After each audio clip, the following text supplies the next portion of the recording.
feet above the ground at 500 knots. Usually it's an attack with two airplanes flying a mile to a mile and a half line abreast.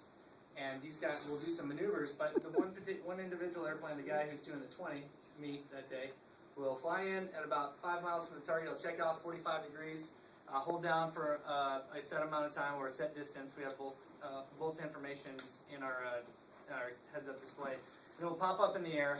We'll look down, we'll acquire the target, and we'll roll over on our back, roll down, attack the target, drop the bombs, and then there's two ways to escape. You need to, after the bombs come off your airplane, you need to get away from the frag circle so you don't fly through it yourself. And there's two ways to do that. There's the climbing safe escape maneuver, which is 5 Gs in 2 seconds to 45 degrees nose high. Or there's the turning maneuver level turn, which is you turn at least 60 degrees off target at 5 Gs within 2 seconds. So you're covering off that way. That provides you, both of those are, you can air square your bombs in both deliveries, but this turning maneuver level turn escape actually gives you a pretty good potential of putting yourself into the ground if you're not paying attention. So guess what? I'm that guy doing the turning maneuver level turn that day. We had heavyweight inert bombs on the aircraft, and we're dropping them on some tank hulks out in the Utah desert.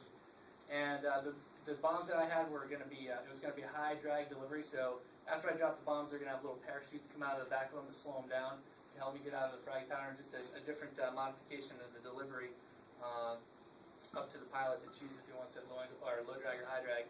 So I drop the bombs, and I'm doing my turning maneuver. It's 6 Gs on the airplane. And then as I sort of look out of the corner of my eye, I see the two shadows from my bombs with the little parachutes in the desert floor.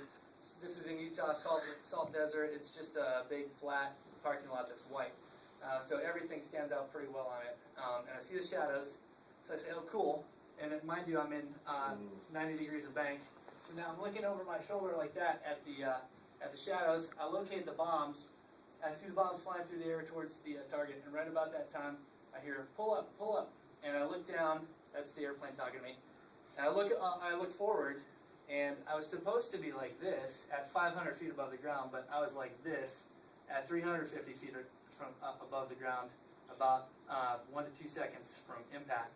So, luckily, obviously, Did you survive? I survived.